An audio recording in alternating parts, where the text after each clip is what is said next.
This is the CineSnob Podcast. Hello, everyone, and welcome to episode 303 of the CineSnob Podcast. My name is Cody Villafana. I am a film critic from CineSnob.net, and joining me this week for this episode are Kiko Martinez and Jerrod Kingary. Hi. Hi, guys. What's going on? It's my first podcast. I've never done this before. Oh, yeah. Well, we'll show you the ropes. I couldn't stay away long enough. Yeah.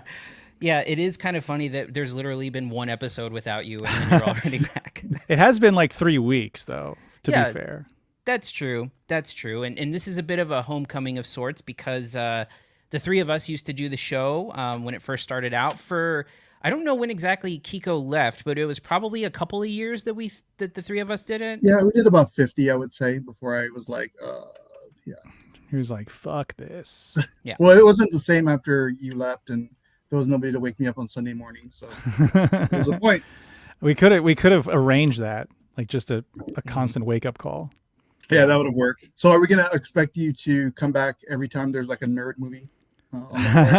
Maybe. I don't know. I was thinking about that too. Like I'm back because we're talking about Transformers this week, and I think the next big nerd movie is probably Venom. Okay. And I don't remember, we covered the two Venoms previously, right, Cody? I feel like we did, yeah. I know the first one for sure. I don't remember much about the second movie at all, except not liking it. Because I didn't like what Woody Harrelson was doing. I remember the one thing I remember of that movie was when Venom was like wearing glow sticks in a club. Shit, I don't remember that at all. Karaoke. You don't remember that? No. Okay. The only Venom thing I like truly remember is from the first one when Tom Hardy's in the lobster tank, and it's just the most batshit thing ever. That's like the real mark of when Tom Hardy was like went from like brooding character actor to like caricature actor. Because I feel like it's the same as like what was the movie The Bike Riders earlier this year where like he's just playing another fucking weirdo. Yeah, like with a weird accent, with a weird voice, like, hey, I'm a bike rider, guys. Yeah, basically his like Al Capone. Yeah, that was terrible. Yeah, I remember. Didn't he like shit his pants in that movie? Something happened. I can't remember what. That movie sucked so bad. Yeah, Josh Trank, right? Yeah, I think he literally like shits the bed in the movie, and it made a very easy. Yeah. That was it. It was the bed. Yeah. But yeah, I'll come back here and there. Yeah, anytime there's like a Transformers movie, a comic book movie, something with puppets. Ooh, I hadn't thought about the puppets, but yeah. What about Pharrell's Lego movie? You're going to do that one? Oh man, I don't know. I got an invite to that, but I can't figure out who the fuck that movie's for.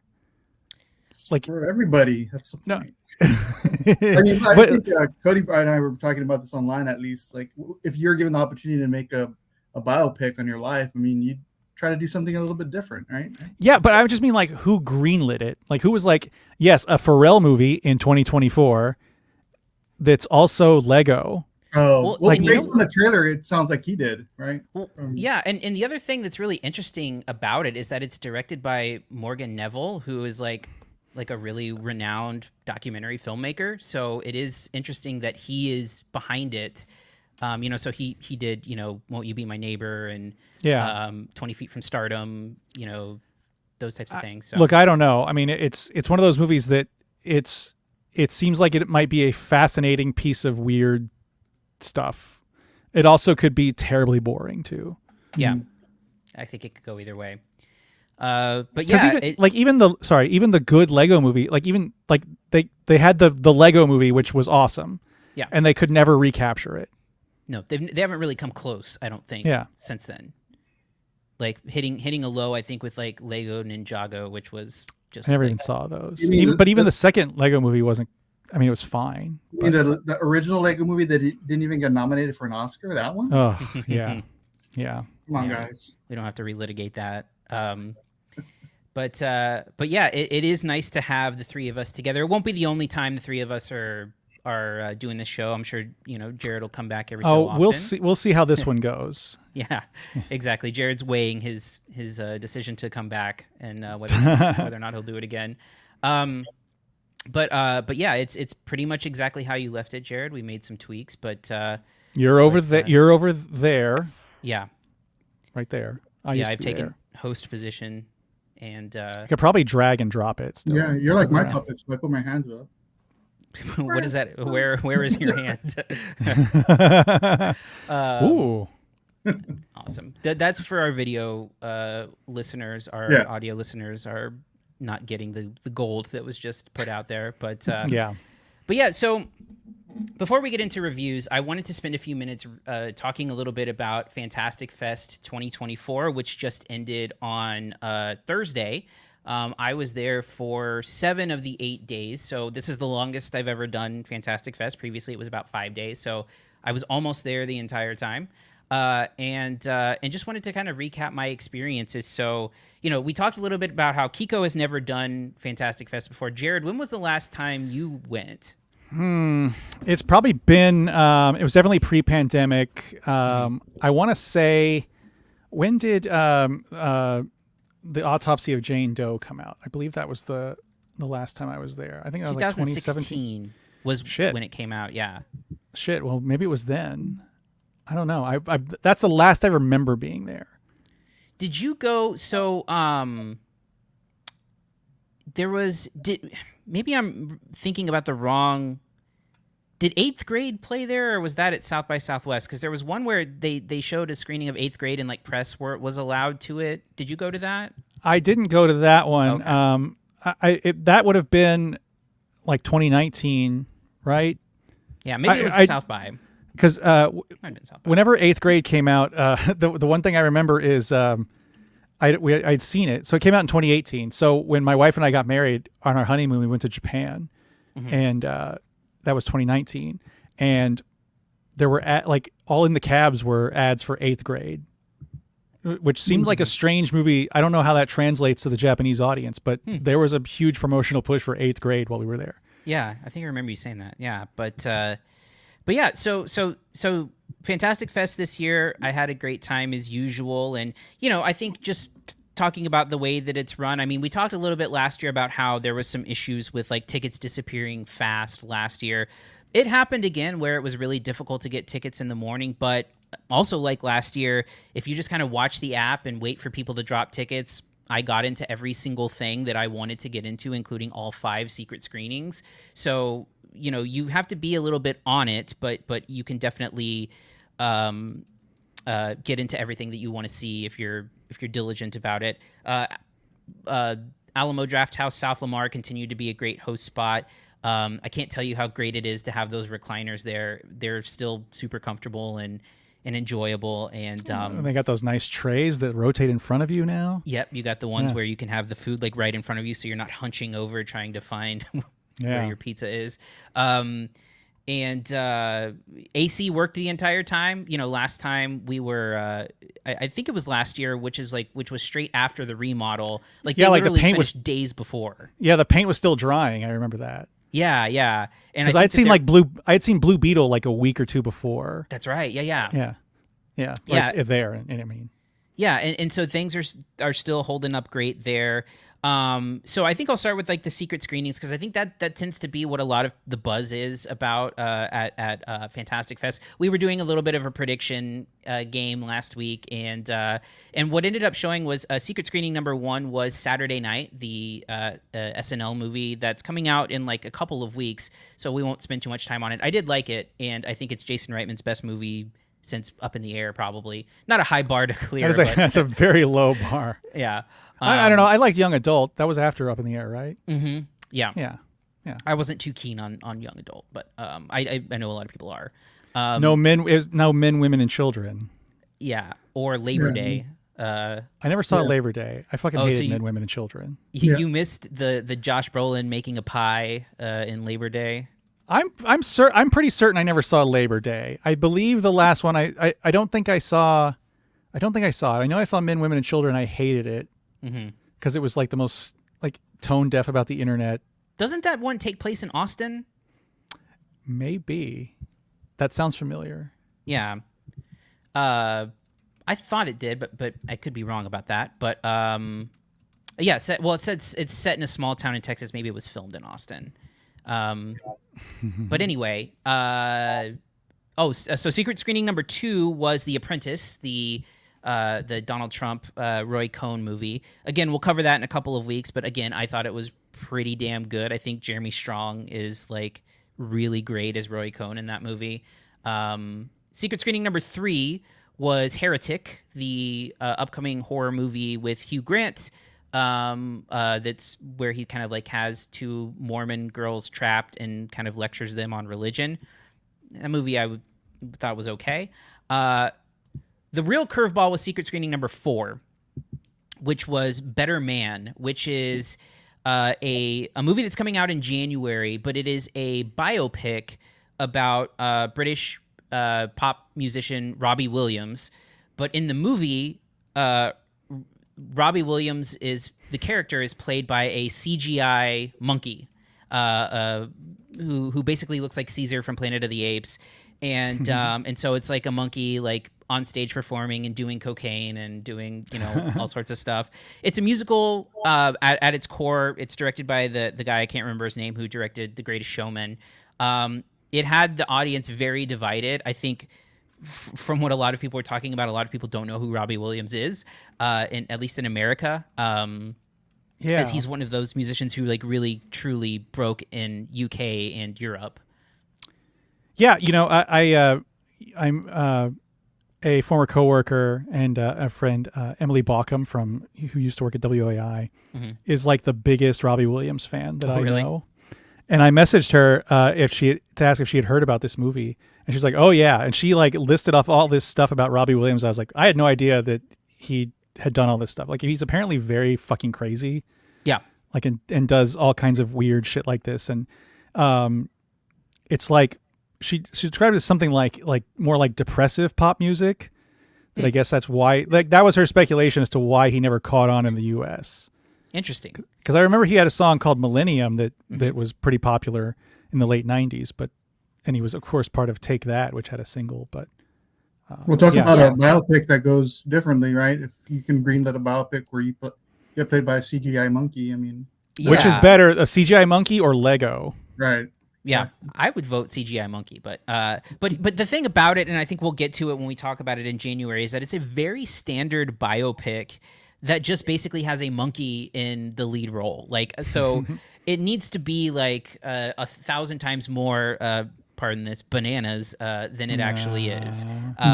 It's kind of very boilerplate biopic stuff. That being said, there's a couple of great musical numbers in it. Another song that I think broke here, Rock DJ. There's a great sequence with that song in the movie. And then the final secret screening was another divisive one because it was technically TV, which was episodes 1 through 3 of the Creep tapes, which is a follow-up to Creep and Creep 2, the Mark Duplass horror movies.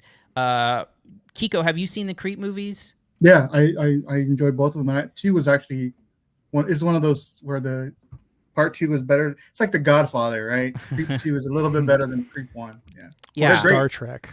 They're great. Yeah. Oh, exactly, Jerrod. Yeah. Thank you. The Creep movies are really interesting, low budget horror movies where Mark Duplass basically plays a guy who like lures videographers and kills them. Like he's a serial killer who like focuses on so like he hires them for the day and then ends up like toying with them and killing them. What is the werewolf's name in that movie? Peach Fuzz. Peach Fuzz. Yeah, Peach Fuzz is the name of the wolf. He wears like a wolf mask. And so this is a Shudder TV series. So there's a 6-episode series that's coming out a little bit later this year. And we got to see episodes 1 through 3. They're completely different stories, like completely different like victims, completely different things. And I thought it was awesome. I mean, it's just like the tone of them is perfect. They're like surprisingly super funny while also being, unsettling and scary. Mark Duplass is amazing. I think Mark Duplass is one of the most underrated actors around. I think he's really great. You are a big Mark Duplass fan. I know that. I am. Yeah. And it goes a long way to, I just think it's still cool to see him doing like small scale independent style stuff that's like creative and interesting. Obviously not as small scale as like, the Puffy Chair, which is shot on like, consumer, video cameras or whatever. But I really Mini enjoyed DV. it. Yeah. And so, yeah. And then as far as the movies themselves, my favorite movies, again, I'm not going to talk too much about a couple of the favorites because we're going to be covering them on this show in the near future, maybe even as early as next week. One of them was A Different Man, the new A24 movie with Sebastian Stan, where he plays an actor who is like kind of disfigured. And he ends up going for a medical procedure to like get rid of his disfigurement and become like looking like Sebastian Stan. And then finds out that there's like a role of a lifetime that was meant for him that he can no longer play. And another guy shows up who basically steals the spotlight that, he could have or would have had. And I really thought it was really solid, good comedic tone to it at times. That's coming out next week, so I think we may cover it. Also, Nora, the new Sean Baker movie, really good. That's one I'm really looking forward to. Yeah, and I think it's worth the hype. It's not my favorite Sean Baker. I still think that belongs to the Florida Project. But it's up there. Has a great Mikey Madison performance. I think it'll do really well. Perhaps come award season. But those were the high profile things. So I wanted to mention my two favorite smaller movies. The first movie was one called Bookworm. So Bookworm is a movie from New Zealand, directed by Ant Timpson and starring Elijah Wood and a little girl in the movie. She was the little girl in Evil Dead Rise. I'm going to get her name because she's really great in this movie. But basically, Nell Fisher is the name of the little girl. And basically the movie is about this little girl who's kind of like a young, adventurous, precocious girl, and her mom ends up like going into a coma, and so her biological dad that she's never met flies in to take care of her. The dad is played by Elijah Wood, and he's like a long-haired like magician, basically, or an illusionist as he calls himself. And so basically they go into the woods and try to bond together, and it's kind of like an adventure movie. It reminded me a lot, I think, not just because of the New Zealand connection, but just tone and everything of like Hunt for the Wilder People. It's very similar to that movie, but just like a really enjoyable, like borderline family friendly adventure movie. Like I said, Nell Fisher is really great in it. Elijah Wood is also really enjoyable in this role where he's kind of like a douchebag. But really heartwarming. I think a movie that like really surprised me with how good it was, that I think is out in New Zealand right now and hopefully will come to America soon. And then finally, a movie called Planet B. Planet B was like a French sci-fi movie. And it's just one of those things where I like interesting sci-fi concept stuff. And this basically is about like activists who are kind of labeled as like environmental terrorists who end up getting arrested and put into a virtual prison. So basically their bodies are stored away somewhere, but they're in a virtual prison where they can't die, but they can be tortured and they can be given like really bad nightmares about things. And it becomes kind of like a prison break movie when someone from the outside is able to get into that prison and works to try to free them. So I thought that was a really enjoyable sci-fi movie, and more in the spirit of like what we see with Fantastic Fest. Fantastic Fest does a lot of the sort of like horror slasher or kung fu stuff, but they also do like really interesting foreign films that are a little bit more conceptual or stylish or something like that cover the genres. Like When Evil Lurks last year was like a really great like intense horror movie that I don't feel was super traditional, but yet it was really great. And this kind of does a sci-fi spin. So overall a really good experience at Fantastic Fest. I look forward to it every year. Again, so great to be in one spot where you can just kind of watch a movie, go grab food, go back into the same theater. And so a special thanks to Fantastic Fest, the people at Fonz PR for putting that all together. And I look forward to next year. How much Shake Shack did you eat? None, actually. So, really? Yeah. So there is a place called TLC at the corner there, across from Lamar. And what we found out was that from 2 to 6 p.m. Monday through Friday, they have a happy hour where they have a $7 burger and chips. And it was like the best deal around at the festival. So I actually did not make it to Shake Shack because I got my burger fix at TLC for half the price. Yeah, that's got to be like Shake Shack is like an expensive Wendy's as far as I'm concerned. But well, I'm a big we've gone through. I This like 1,000 Wendy's. times. I like Wendy's too. It's just an expensive version of Wendy's. I was curious since you were right there. I know that was a big thing for when you now there's Shake Shacks in San Antonio, so you don't. It's not like you're traveling, but yeah. I can't do those fries. Sorry. What are they called? Shoestring fries. They're crinkle. Are they? Which ones am I thinking? What am I thinking of then? I don't know. Freddy's? Maybe. Yeah. Shake Shack is crinkle, but you get them in cheese. They're great. Anyway, we'll go ahead and move on and get into reviews. Here are this week's reviews.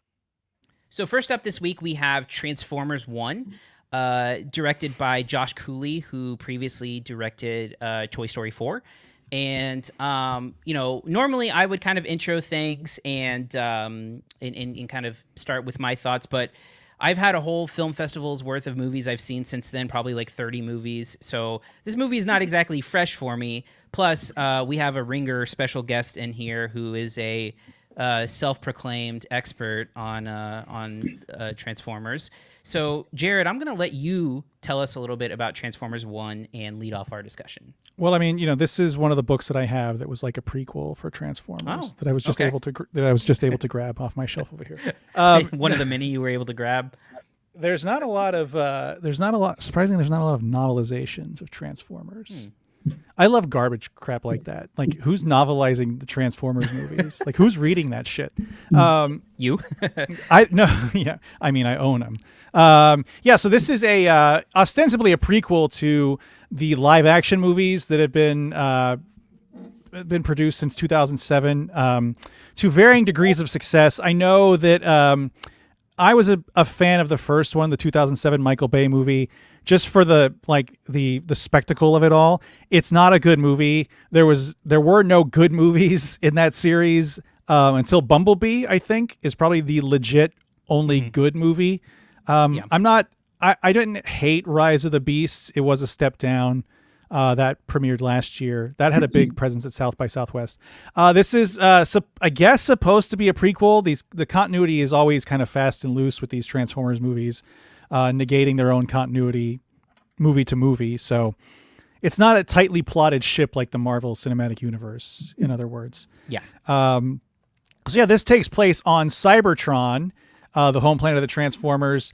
I don't know if it says it in the movie at all, but the traditional Transformers lore is this is millions of years ago, like 4 million years before they come to Earth, which seems like a long time to have like one character be alive. But anyway, this focuses on characters Orion Pax, who will become Optimus Prime, and D16, who will become Megatron. And they're miners on Cybertron who are best friends. Orion Pax is played by Chris Hemsworth. Brian Tyree Henry plays D16. And they are miners who can't transform, who are mining Energon from the planet where it used to flow freely. They are kind of lowly workers. Their boss is Elita 1, voiced by Scarlett Johansson. And they meet up with at one point they meet up with a friend, what's his name? B127. I think so. B127, who will become Bumblebee, voiced by Keegan-Michael Key, who's kind of the comic relief of the movie, which is why you hire Keegan-Michael Key. Which, real quick, is that part of the history, like the whole they can't transform thing, or is that something that they brought in? No, this is like a new twist to it. Like, some of this stuff has already been established. Like, Optimus Prime was Orion Pax. Right. I was just wondering about when I was watching it. I was like, oh, I didn't realize that this was part of the lore. But maybe hold on, don't say right, because you do not know. Right. I said Optimus Prime was always Orion Pax. You're like, oh yeah, I know. Like, no, you didn't. Yeah, I know this shit. Yeah, Jerrod, stop I telling us shit we I read already in all terms know. of like just agreeing with what you're saying. I thought that anything coming out of your mouth about Transformers. I thought you were like, yeah, well, we all know he was Orion Pax, guys. Come on. I'm not trying to throw any alternative facts out here. No, I'm kidding. Yeah, so this is not, it's not any kind of concrete lore that they're re-exploring here. This is all sort of new stuff. Okay. So there's a leader. The leader of Cybertron is Sentinel Prime, who's the last of the Primes. He's voiced by John Hamm. You can probably kind of see a mile away where this is going when the character is introduced, being a super nice guy. But they come to find out that after entering this race, the Iacon 5000, where mostly Transformers are able to compete, and these guys, Orion Pax and D16, are not Transformers. They end up competing and drawing the attention of Sentinel Prime, who banishes them to these lower levels of the mine for reasons I don't really remember. But somehow they make their way to the surface of Cybertron, where they find out there's some nefarious shit going on with Sentinel Prime. They're given transforming cogs, they're able to transform, and the relationship between the two of them, D16 and Orion Pax, starts to fracture, and you get sort of the origin of the Megatron and Optimus Prime rivalry that will overtake the Transformers series moving forward. It was an accident, right? They threw him to the bottom because they were gonna. Somebody praised them, and then they got confused. And I don't think that, my understanding was it wasn't a confusion. It was like they were thrown down there because they kind of threw it in the face of Sentinel Prime. Oh, I see what you mean. Okay. Anyway, so yeah, this is a prequel movie to the series that's been out, the last decade and a half. The first animated Transformers movie since the 1986 Transformers movie, which is a touchstone of my youth. Kiko, go ahead. No, I was going to ask you what Transformers you wanted to be when you grew up as a kid. Oh, I mean, Optimus Prime is obviously my favorite. I didn't want to grow up and be a Transformer, Kiko. I'm not like that. No, I mean, Optimus Prime is great. It's been great. The last, the live action movies, they've used the original voice actor, Peter Cullen, who, if you remember, I hired to voice over part of my wedding. Kiko, if you remember that. Cody, you weren't there. Asshole.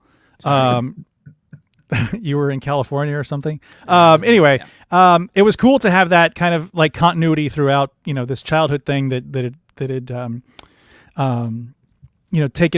become this big pop culture thing. In the last 20 years, we've had this geek culture revolution where all the shit that I liked as a kid has become super popular. That said, these Transformers movies were not good, as I mentioned. And it's been kind of a insult to see, all these Marvel movies and everything come out that are kind of loyal to the source material. And we got a bunch of Michael Bay movies with racist jokes in them and tits and ass. This is the first, I guess, kids, like for real kids movie in the series, even though I think it is rated PG-13. It's fine. I don't love it. I think it's good. It takes a little while to get going. But once it does, I think it gets a little more intense than I ever thought it would. I think the arc of D16 and Megatron is a lot more kind of like he's essentially radicalized in the movie, and it's a pretty meaty topic for a kids movie. Go ahead. Well, this is an interesting thing. I think that's like an interesting discussion point, because I do think like there are like the meaty topics that are there. Like there's a lot that has to do with like autonomy and stuff like that. But it's all wrapped up in what I feel like is a pretty like kiddie tone, which is like it's very silly. Especially with like the presence of Keegan-Michael Key, but it for me it was just I don't know if you felt this way, but a weird clash of tone and subject matter. Yes, and I'm not the kind of guy that is expecting everything from his childhood to be taken seriously. We saw what happened with that Power Rangers movie a few years ago, where it was deadly serious and super dull. I don't mind the jokes in this. I do feel like I agree with you. I feel like there's a weird clash of tones here. Like it's trying to be really kiddie, and the animation is even kind of comical. There's been some, I don't know if you've seen anything on Netflix, there's been some hyper serious, they call them animes. I don't know why they call them animes, but there's been a Transformers anime series on Netflix that's hyper serious and super dull. I don't know that this mixes that well. It's not necessarily, I mean, I don't want to say who's this for, but it seems to be more for kids, but with some really adult elements in it. And I don't know that it necessarily works all the way. I think Brian Tyree Henry is good. I don't really care for Chris Hemsworth as Optimus Prime. He's fine as Orion Pax, but when he transitions to Optimus Prime, he gets this like slow, deep drawl that I don't think works as well. Well, and this is the first time anything major has been like not Peter Cullen, right? Like yeah. And so when you're going away from the same voice that's been there for 30 plus years, 40. This is the 40th anniversary year. Yeah, this year is 40 years. Yeah, 40 years, and then you get what Chris Hemsworth gives you. It just like it's a total misfire in my opinion. I think Chris Hemsworth gives a bad voice performance in this movie. Yeah, I'm not. I mean, like I said, when he's the Orion Pax character, I'm okay with it. But as Optimus Prime, I wasn't super thrilled with it. Yeah. I mean, that said, I enjoyed the movie. I didn't love it. I don't think it's the best of the Transformers movies, as anyone said. I struggle to, to say that there's actually been a great Transformers movie. I think there's been really good ones. I think Bumblebee is really good, but I don't think like anyone's nailed it at all yet. Yeah, that's fair. Kiko, what were your thoughts? Well, I hate to come out right after the industry expert in this, but I'll just a few things I can. I'm trying to remember. I don't think I saw the original Transformers animated movie back in '86. I was more into like Karate Kid Part 2 and Girls, the Golden Child, right? Stuff like that. You were a wrestling guy, I remember. Yeah, like around 10, yeah, definitely. But I took my son to see this. I think he's other than Jerrod is the target audience. The target audience for that. So he loved it. So we were walking out, he was telling me all about it because he knows a lot about the background and stuff too. So tell him to message me and we'll yeah. But, I would say that this is the second best of the whole series, if you want to put it in that aspect. Still love Bumblebee a lot. I put this second. I just thought it was a lot of fun just watching the actual like chase scenes and things like that. I think all of those really worked. I think if you get into the weeds of everything and how the Transformers have built up through until right now, even though this is a prequel, you can see some of the holes in the plot and things like that. But overall, I think it was a lot of fun. I enjoyed the humor. I think it's interesting how things like this, like Jerrod said, they're coming back. The old is coming back to be cool again. Just the way that, especially with the animated films, how things are changing in terms of style and how they're bringing it to us. And, like you look at the Spider-Man, the new Spider-Man movies, and then also something like Teenage Mutant Ninja Turtles. I just think it's interesting how this generation is connecting to those types of films in a totally different kind of style that we were interested in. So on that note, real quick, I will say that this is, compared to those two movies, this is a boring looking movie. I would agree with you. Yeah, I mean, it's kind of hard to top something like what Spider-Man does. And then Ninja Turtles, I really enjoyed this new one that came out a couple of years ago. So I thought it was a really good. I love I love the way that looked. I wasn't crazy about the movie itself. The movie's fine, but yeah, the style wise, this is your off the shelf CGI movie. Right. So you're getting a lot of that now, I think. So it's always interesting to see. Like I tried to show my kid the old Ninja Turtle 1990. When did that? 1990. 1990, right? Yeah, I remember coming home and watching it on TV after school. He wasn't into it. I mean, it's pretty corny the way that. Okay, then I don't want to talk to him anymore. Then. Yeah, exactly. Well, I would get angry when the masks would be the wrong color. I would always catch that when that would happen sometimes in the. You remember that? Like you would see two Ninja Turtles, you see two Leonardos sometimes. Oh, in the cartoon? In the cartoon, yeah. Oh, yeah, just cheapo animation mistakes. Yeah. And things like that. But yeah, I think that it was fine. I enjoyed it. I enjoyed watching, again, just the the adventure part. That's what I enjoyed. I mean, there's nothing crazy about the narrative or anything like that, but I enjoyed watching them, and I thought it was really interesting that they created these characters that didn't transform. So that's why I brought that up. I wanted to know about that. So I thought that was a nice little twist on the story. So thumbs up for me. Yeah.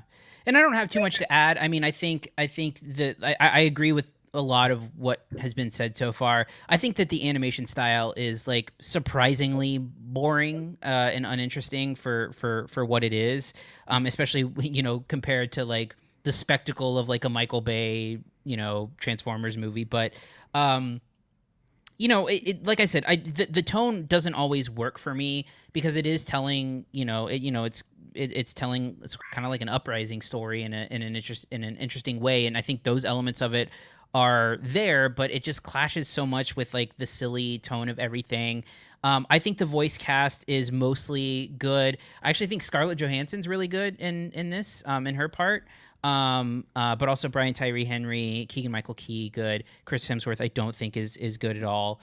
I would say that the story, though, like I think it's fairly obvious as soon as John Hamm's character is introduced, you pretty much know exactly where it's going. But it's a perfectly fine animated film. I agree that it's probably the second best Transformers movie.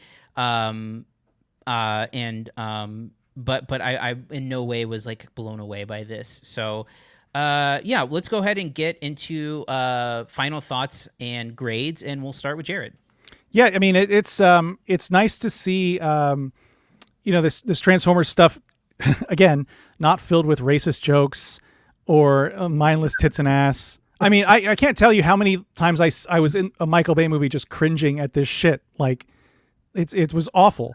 I like like you mentioned the voice cast. Like I said, I'm not crazy about Chris Hemsworth. I liked John Hamm a lot, and I liked when Steve Buscemi showed up. I think that was a nice bit of casting there. Steve Buscemi plays Starscream, if you don't know. But yeah, I mean, I think it's good. I think it's not great. I don't think it's anything to Again, we haven't had no one's really nailed this Transformers stuff yet. So I'm gonna give it a B-. Kiko? I'll just piggyback a little bit off of the Michael Bay stuff, but I challenge anybody who actually enjoyed those crappy movies to just throw on a random scene where robots are rolling on the ground and tell me what movie you're watching, because that's all I remember. It's just everything seems the same. So it was nice to get something different. I mean, you got something different with Optimus Primus, which probably is why I didn't hate the last one with the animals. And then so this one really it was a breath of fresh air in terms of seeing something, if you're a big Transformers fan, seeing something that was a little bit different, and the humor worked for me in that aspect. So I'm going to go ahead and give this one also a B-. Yeah, it's going to be a B- for me too. Again, it's basically the sort of like weakest, lightest B- that I can kind of conjure up here, because technically speaking, I think it is worth recommending. But that being said, it didn't like turn me into like a Transformers head. I mean, I think I'm still pretty moderate on everything in the Sorry, Jerrod. We'll work on that. We'll work on that. Yeah.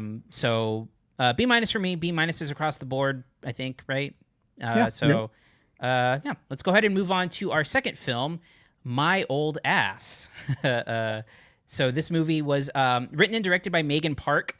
It is Megan Park's second movie, her first being The Fallout, a movie from a few years ago, starring Jenna Ortega and Maggie Ziegler. It was Maddie Ziegler.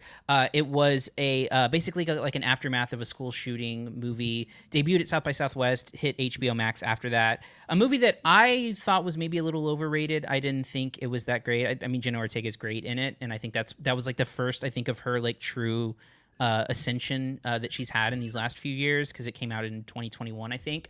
And in this movie, to give a very quick plot summary, the movie is essentially about a girl played by Maisie Stella, and she's sort of in the summer before she's going off to college, having her 18th birthday, and while camping one night, takes mushrooms with her friends and is visited by an older version of herself, played by Aubrey Plaza, and they have a conversation about like the future and sort of like, Aubrey Plaza gives her one instruction to follow, and the rest we see is her as the character played by Maisie Stella, sort of like grappling with what is ultimately a very eventful summer for her, meeting someone who would factor into her future, finding out stuff about her family's farm, and just kind of going from there. So, I think this movie is kind of interesting because it's not the movie that I thought it was going to be, and I think it's maybe not the movie that the trailers sell you. I don't necessarily think it's a knock on the movie itself, but if you watch the trailers, you're led to believe that this is going to be like a movie where a girl and her older self are kind of like playing off of one another and spending a lot of time together. Aubrey Plaza is in 2 scenes in this movie. The rest of it, she's present a little bit through like a phone call, but she's like on screen for 2 scenes in this movie at the very beginning. Real? Yeah, for real. At the very beginning and at the very end. And they're longer scenes. I mean, they're like 10-minute scenes or whatever, but it ultimately amounts to like 15 minutes of screen time, maybe. It's like all those B movies Bruce Willis was making before he retired, where it's like Bruce Willis and then like 3 like Croatian actors. Exactly. Yeah, and this is truly like the and or with billing, right? So like this is more in that sense. And really what this movie is about it's like a coming of age movie about Maisie Stella's character and sort of like reconciling kind of growing up, getting close to her family, and really diving into and tapping into like the concept of, what would you tell your younger self if you had the chance, and is that the right thing to do? Or, should your younger self just kind of like live and experience life, both for the good and the bad? And I think thematically, that, the themes of it work pretty well. I don't know about you, Kiko, but I immediately saw where this was going in terms of the advice that is given to the one piece of advice that's given to the younger version. I immediately knew what was going to happen, and I think it kind of like makes it so that the reveal of that, I don't know, hits as hard because I feel like it's somewhat or fairly obvious. I think that Maisie Stella is really good in this role. It's a very like Gen Z character, and so you have to deal with a lot of like Gen Z language and stuff like that. But I think it's purposefully so, and I think she's almost like, again, like purposefully like slightly a little bit annoying. And really what the core and heart of the movie is really the relationship that she develops with a character played by Percy Hines White, who again I think is good in the movie. I think performances across the board are good. It is a comedy, and I think that it does fairly well. I don't think this is like a side-splitting hilarious movie, but I think it does decently well getting through that tone. But I have to say that I was slightly underwhelmed by everything, and I think maybe because there's so little Aubrey Plaza in the movie, like not just that it goes against expectation, but also I think that it kind of like it doesn't. It really feels like something to punctuate its themes rather than really like exploring it. So it feels like it kind of like touches on it rather than it provides a deep exploration of it. And also it feels like a means to just kind of like give the girl this like identity crisis and then kind of like exits and then comes back at the end. So, I don't know. I don't think it's bad by any stretch. And I do like the moments that Aubrey Plaza is on screen. But for me, it's different than what I expected and just a little bit slight in my viewpoint. But Kiko, what did you think? Yeah, I went into this film not knowing anything about it at all. I don't even think I remember seeing the trailer. But Aubrey Plaza's on the cover of the movie poster, so I thought it was definitely going to be a 50-50 type of give and take. So I even what I do. Some people might know that when I'm going to watch something, I usually do like my top 5 Aubrey Plaza movies. So that's what I did on this one. But then I thought this movie was really good, and so I put it at number 2. But is it really an Aubrey Plaza movie? No, not really. But I guess you can we can argue about that later on. It's interesting that Megan Park is part of this, and then I kept on thinking throughout the movie that it would have been cool if Jenna Ortega played the young girl role, since Aubrey Plaza and Jenna Ortega have that weird sensibility for both of them. I thought that would have been an interesting thing to do. But the main actress, Maisie Stella, she reminded me a lot of Emilia Jones and Coda. And I really like. She was very Chloe Moretz to me. True. Yeah, right there. Yeah, right in that spectrum of actresses.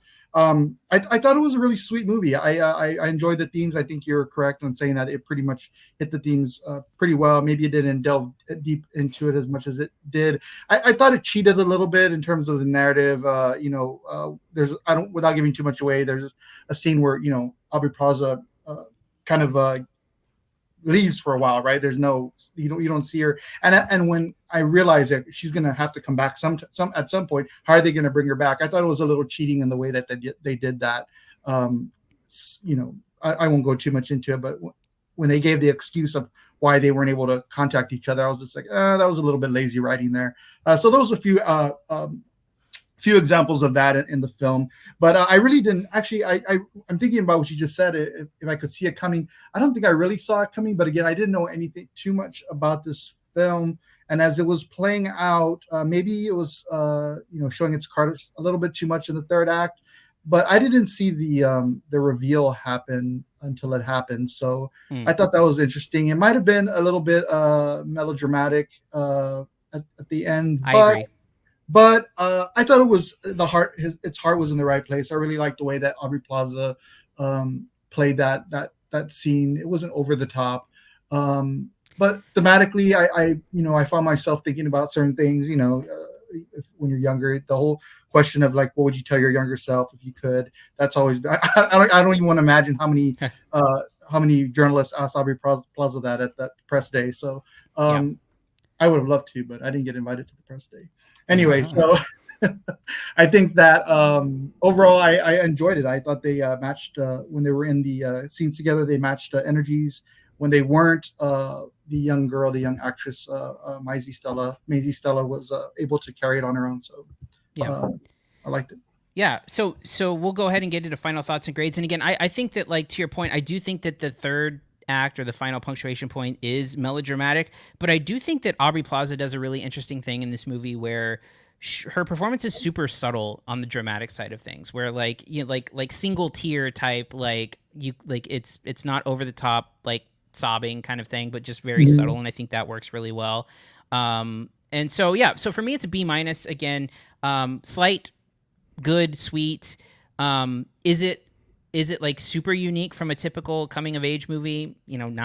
Not really. It does have this sort of like younger self kind of thing, but it's really more of like a way to kick off the movie and a way to punctuate it versus like something that is a fundamental part of the story. So a B- for me, slight, but good altogether. Kiko? Yeah, if you're an Aubrey Plaza fan, I think you'll be a little bit disappointed that she's not in the movie as much as she is. I'll still consider this an Aubrey Plaza movie. So I would say it's her second best movie. I still like Black Bear better than this one, than the Emily the Criminal. So I think those are her top three movies. I really like the way that they did this, though. I thought it was, like you said, it was just a heart trending type of film that just really hit at some aspects, thematical aspects that I hadn't seen in a while. So I enjoyed it. I'm going to give this a solid B.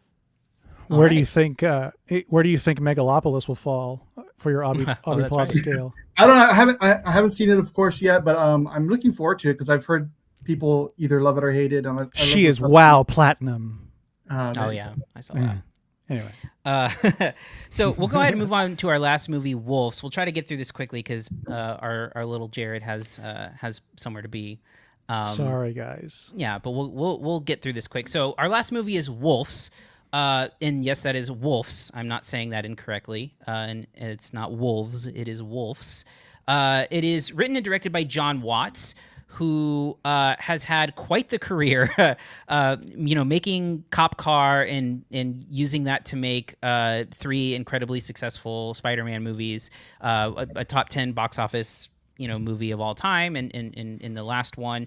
And this is one of those weird movies that Jerrod and I have talked a lot on this show of like, this is a movie that has like 2 like bona fide megastars in Brad Pitt and George Clooney. It's directed by a Marvel director who has a top 10 movie of all time, and yet do people know this movie exists? Like, it's one of those movies where crazy. Yeah, I've been in an echo chamber in a film festival, but like I have not heard anyone talk about this movie, be aware of it. It has just been it had like a very small theatrical 1 week thing in various cities, and now it's on Apple TV Plus to no fanfare. Like just one of these things. Like, you know, Jerrod, we talked about like a Kevin Hart. Who else was in that movie? It's like a Mark Wahlberg Kevin Hart movie that I have no idea existed because it's on Netflix and they don't promote it. Exactly. So this is truly one of those like strange movies that like this movie is in the abyss and but yet has like talent in front of and behind the camera. And the movie is essentially I'll just give the most bare bones version of this plot, which is that George Clooney and Brad Pitt play basically like fixers who end up arriving to the same job. And usually they operate as lone wolves, you know, by themselves. And through a series of circumstances, trying to clean up a certain mess that was gotten into by a district attorney, have to, against their will, work together in order to kind of fix this problem. You know, I think that there's a couple of things about the movie that I think are successful. I think that visually it looks really well, and quite honestly feels like a little bit of a waste of a streaming movie, because I think that John Watts, for better or worse, has a distinct enough visual style. I think his visual work on Cop Car is more so than anything else what got him the Marvel job. Because I don't think that movie like story wise or anything like that is all that great, but you know, it's a very competently made movie, and I think this movie is sleek and stylish and looks pretty good. And then I think George Clooney and Brad Pitt playing off of one another, the comedic part, their sort of antagonistic relationship with one another works. It's very one note in that they're just sort of like constantly annoyed with one another. But I have to say that I did kind of like laugh at a few things or smile through, you know, seeing them, you know, be, you know, antagonistic towards one another. The story itself is like dime a dozen, sort of like they're trying to like protect you know, a kid played by Austin Abrams, who the poor guy has very little to do. He has like one monologue, and the rest he's either like running around in his underwear or acting stupid. But you know, it's a very, you know, run of the mill storyline. I don't know. I think these fixer movies are they all feel kind of like the same in my opinion. Where like, you know, a fixer is doing something and then something messes up and now they have to fix something even more, and that's basically kind of like the entire structure of the movie.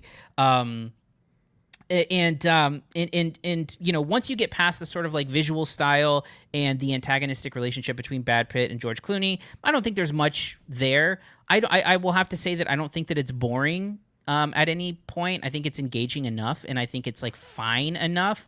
But when you have this pairing, I mean, literally the draw here is seeing them on screen together, and you get that, and that's about all that you get in my estimation. But Kiko, what were your thoughts on Wolves?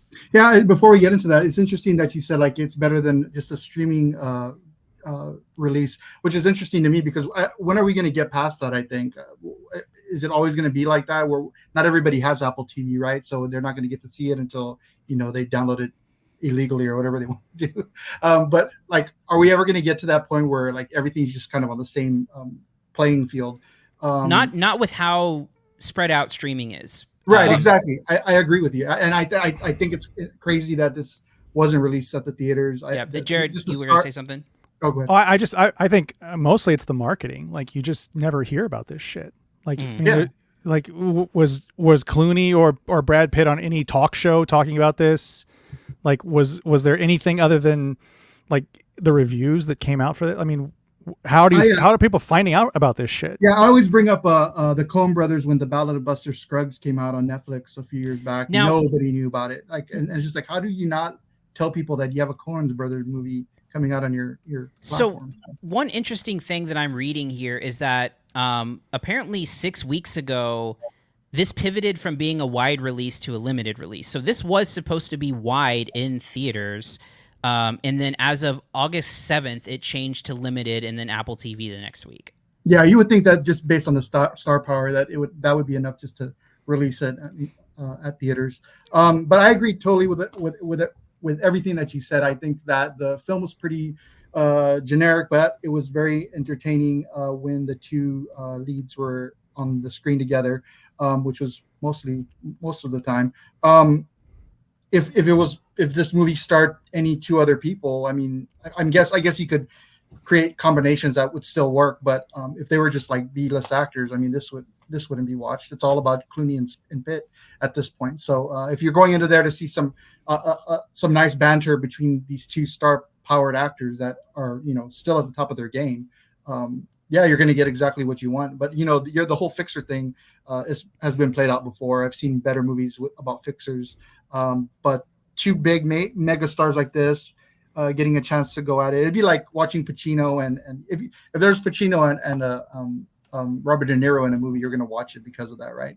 So it's kind of the same in this aspect as well. You just want to see them because it's not going to happen a lot, right? When was the last time they were in a movie together? Was it Ocean's 13? They shared a scene in Burn After Reading. That's right. You're right. Oh yeah, he got killed, right? I believe so. He killed in a closet. Yeah, there. I like that movie a lot. Yeah, that's great. Jerrod. I'm sorry. Go ahead. I'm good. Yeah, I'm good. That's my take on it. The only other thing I'll add is I didn't realize that the word wolf was actually the term that they use as for fixer, which makes a lot of sense because the best fixer in cinematic history, of course, is Winston the Wolf. Yeah.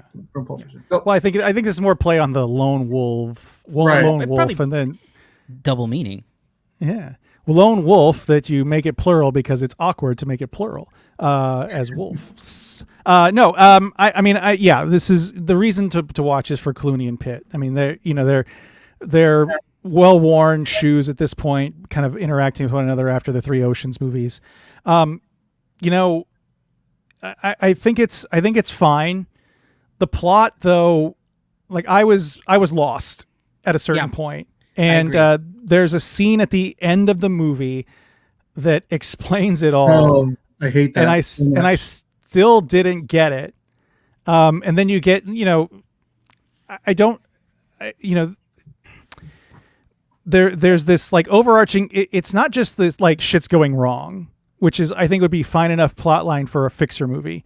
They tie in this conspiracy theory to it that I think really hampers the plot and like the enjoyment of it, because like by the climax of the movie, I'm like, well, what the fuck's happening? Like, I don't get what's happening in the story. And then there's a scene at a diner after that where they everything gets put together, but it's only explained, like it's told and not shown. Like there's no flashbacks to like, there's no there's no like Soderbergh flashbacks to like, oh, here's where this went wrong, here's what this went wrong, It's just them explaining it and telling you what they figured out. And then it ends with this Butch Cassidy and the Sundance Kid kind of rip-off homage thing. And that's it. And it doesn't, it left, it kind of made it unsatisfying to me at that point. Like, I don't think it's a bad way to spend an hour and a half or whatever it is, hour and 45 minutes watching it. Again, on Apple TV, I think it looks fine. I don't think it looks great. I think it's a little dark. Maybe it was my TV. I don't know. It's a little dark looking throughout the whole thing. But, I think it's enjoyable to watch Pitt and Clooney. There's some good banter there. It's weird how everybody just sort of pops in for one scene and then leaves. Yeah. Like Amy Ryan, you figure is going to play a pretty big part in the film. And then about 20 minutes in, you never see her again. Yeah.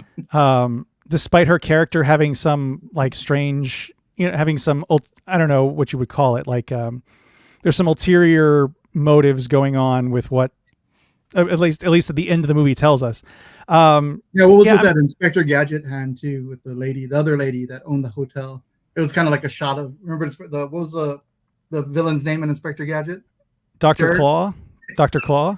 Dr. Claw. Yeah. I don't remember. The lady that owned the hotel that yeah. So there's like there's like a shadowy character you only ever see like from the back of a chair that doesn't figure into the movie. Yeah.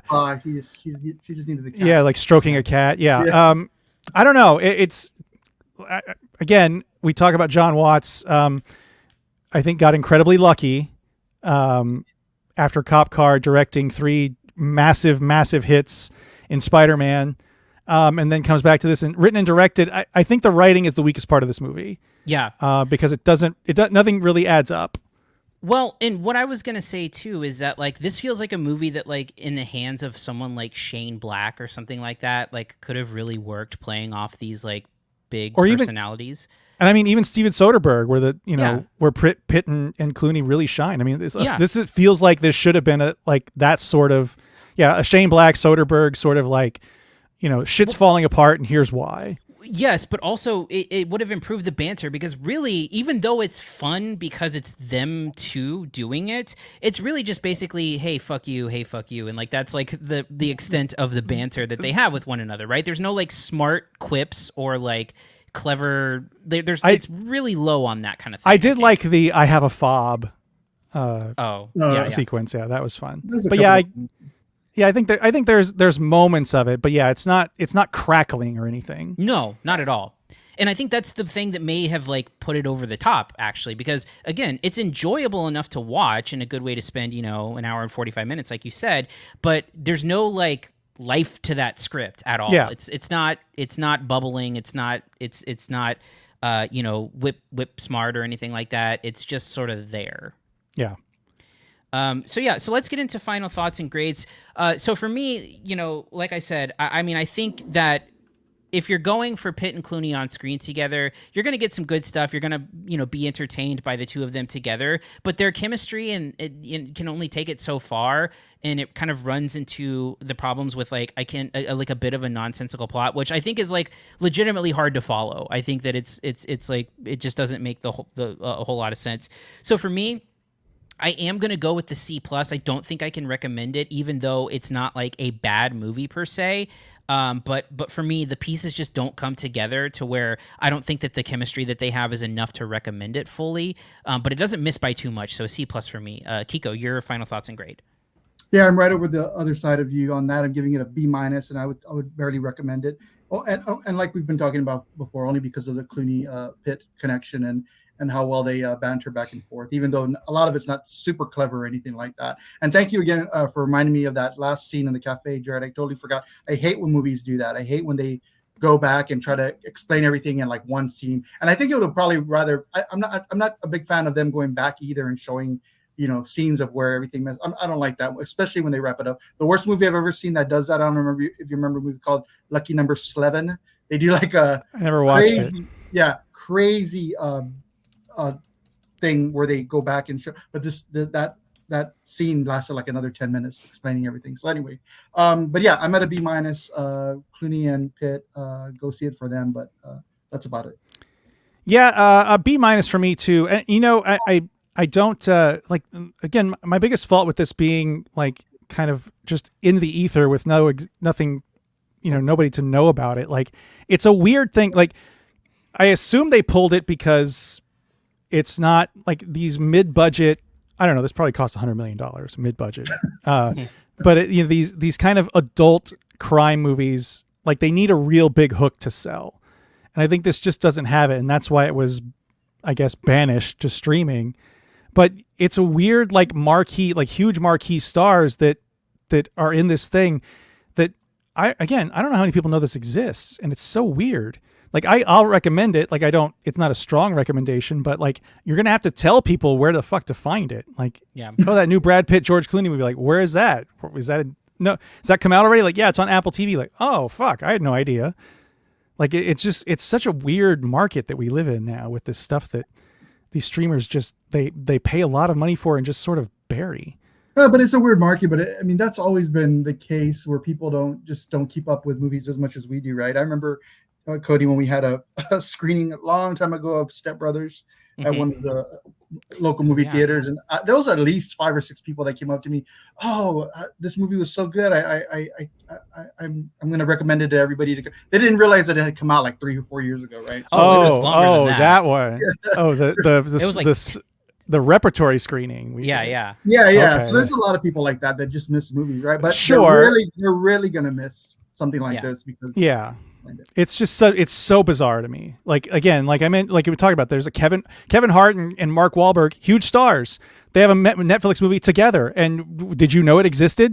Do you know the title of it? I don't. Isn't there a Matt Damon, Casey Affleck movie too that's coming out? No, it already came out. It already did come out. Apple TV, another Apple TV one. Yeah. Yeah. So I don't know these, and again, it's a conversation we've had 1,000 times on this show about just sort of like how spread out everything is and how it's impossible for everyone to have Amazon and Netflix and Apple and Hulu and, Peacock and all this stuff. And then have these movies that have like legitimate star power on them because these movies are getting sold to these streamers, but they're never going to target an entire audience because it's so splintered and spread out. So, a movie like this, if you can only have Apple TV Plus subscribers get it, then your corner of the market is so tiny, especially when you go back from like a wide lease to a limited one. So, well, yeah. I mean, the idea is obviously to drive subscribers, but if no one knows it exists, then how are you driving subscribers? Right. Yeah, that's very true. Yeah. This will not be the last of these movies that we cover, but we'll stop there for now so we don't go for another hour. So that's going to do it for this week for reviews. Next week, oh boy, we have Joker Folie à Deux coming out. Jerrod, aren't you sad that you're no longer a part of this show for that one? It's sorry. Yeah. We also have some smaller movies. We have The Outrun, the new Saoirse Ronan movie. And then we'll also have something else. We'll see. We haven't talked about it yet, but A Different Man opens, the A24 mentioned movie before. It's What's Inside, a Netflix movie that comes out that I think Kiko has seen. I have not seen yet. So we'll cover some combination of those things. But Saoirse Ronan, real quick. Saoirse Ronan was in Mild Ass, if you remember correctly. Oh, yes. Yes, she does feature in it. Yeah. So if you want to reach out to us, find us on Facebook. Leave us a positive review on Apple Podcasts. We're trying to get to 200 ratings, and we're at 50-something right now. So 5 stars would be great. In the interest of time, I'm going to wrap us up. So thanks for listening. And for Kiko Martinez and Jerrod Kingery, I am Cody Villafana, and we will see you next week. Oh no! Thank you for It's hard, isn't it? Oh no! I'm doing this in front of my mentor here. God damn it, Cody! Thank you for listening to the CineSnob Podcast. To read reviews, interviews, and more, visit CineSnob.net. See you next week.